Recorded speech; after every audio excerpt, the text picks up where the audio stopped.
Crimea के oil drilling platform पर हमला किया। अब ये हमला जो है ये यूक्रेन की तरफ से किया गया है उस क्राइमिया पर जिसे रूस ने अपने हिस्से में 2014 में कर लिया था। इस खबर के मायने क्या हो जाते हैं, जरा ये समझाइए हमें।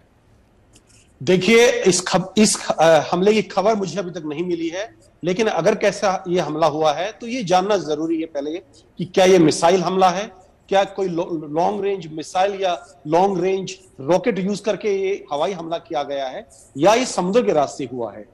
क्योंकि देखिए, जहां तक समुद्र का इस्तेमाल का सवाल है, रूस ने पूरी तरह से यूक्रेन के समुद्र का ब्लॉकेड किया हुआ है। और जो मेरी जानकारी है उससे मैं ये कह सकता हूं कि इस वक्त यूक्रेन के पास ये काबिलियत नहीं है कि वो अपने समुद्री जहाज या पनडुब्बी यूज करके वहां कोई हमला कर सके।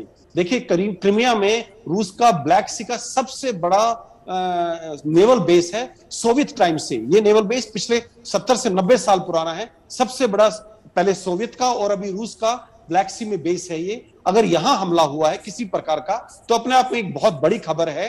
और कहीं ना कहीं ये हमें दिखाई दे रहा है, अगर ये हमला हुआ है, कि जो हथियार और अत्याधुनिक भारी हथियार मिले हैं यूक्रेन को पिछले कुछ दिनों में अमेरिका और नेटो देशों से, कहीं ना कहीं वो उनका इस्तेमाल अब कर रहा है रूस के खिलाफ। और जब तक ये इस्तेमाल यूक्रेनियन टेरिटरी पर सीमित रहेगा, जो पहले यूक्रेन के अंदर थी, चाहे वो दोनबास हो चाहे क्रीमिया हो, तब तक स्थिति लगभग सामान्य रहेगी। लेकिन जब ये हथियारों का इस्तेमाल रूसी टेरिटरी पे, on the territory of federation of Russia होगा, तो फिर इसके मायने बहुत अलग हो जाते हैं। और इसी की चेतावनी रूस कई बार अमेरिका और नेटो देशों को दे चुका है। और इसी चेतावनी के मद्देनजर अमेरिका ने भी क्लियर कर दिया है यूक्रेन को कि जो हथियार हम आपको प्रोवाइड कर रहे हैं उसको आप किसी भी टारगेट पर जो रूसी फेडरेशन के अंदर है उस पर इस्तेमाल नहीं करेंगे। शुभांकर जी, गीता, इस पर कुछ आप भी एड ऑन करना चाहेंगे जो ये हमला यूक्रेन के हवाले से किया गया है क्राइमिया पर? देखिए, ये बहुत सीरियस अटैक है, क्योंकि ये एक इम्पोर्टेंट डेवलपमेंट है।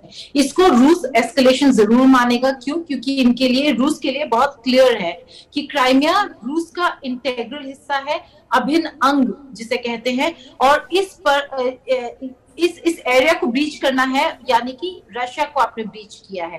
तो हमें अभी पता नहीं है कि रिएक्शंस क्या होंगे। और रशियन डिफेंस मिनिस्ट्री ने अभी तक कोई स्टेटमेंट नहीं जारी किया है, लेकिन रिएक्शन बहुत स्ट्रांग होगा। क्योंकि अगर आप क्राइमियन फैसिलिटीज को अटैक करते हैं तो आप डायरेक्टली रूस को अटैक कर रहे हैं। हमें ये भी देखना होगा शुभांकर कि यूक्रेन कहां तक और किस हद तक जाएगा। यूक्रेन ने साफ कह दिया है कि डॉनबास और क्राइमिया रूस के जो डिमांड्स हैं, क्राइमिया को इंडिपेंडेंट और डॉनबास को क्राइमिया को रूस का हिस्सा और डॉनबास को इंडिपेंडेंट मानने का, उसे वो कंप्लीटली रिजेक्ट कर चुके हैं। और इसीलिए न केवल यूक्रेन के ईस्टर्न टेरिटरीज बल्कि जो क्राइमिया है उसको भी वापस लेने की कोशिश करेंगे। लेकिन आप ऐसे शॉर्ट अटैक्स जो होते हैं टू एस्केलेट मैटर्स या आगे वाले को के रिएक्शन के लिए, वो क्या यूक्रेन के लिए फायदेमंद है या नहीं, ये जानना जरूरी है। क्योंकि अभी अगर यूक्रेन अपने ईस्टर्न फ्रंट के टेरिटरीज पर फोकस ना करके क्राइमिया पर फोकस करता है, तो फिर पूरा जो स्ट्रैटेजी है, वॉर स्ट्रैटेजी, वो बदल सकता है और गिर सकता है। तो मुझे नहीं लगता कि यूक्रेन पूरी तरीके से क्राइमिया पर फोकस करेगा।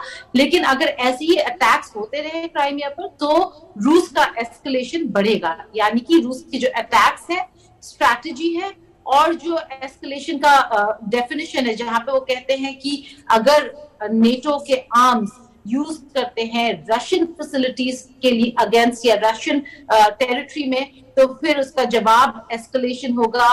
थर्ड वर्ल्ड वॉर की बात कर रहे हैं, यानी कि यूक्रेन बियॉन्ड यूक्रेन की बात कर रहे हैं। तो क्या ऐसी स्थिति आ सकती है, ये देखना जरूरी होगा। तो यूक्रेनियंस को स्ट्रैटेजाइज करके ये लड़ाई लड़नी चाहिए। अभी फोकस यूक्रेन के ईस्टर्न पार्ट्स में रखना चाहिए।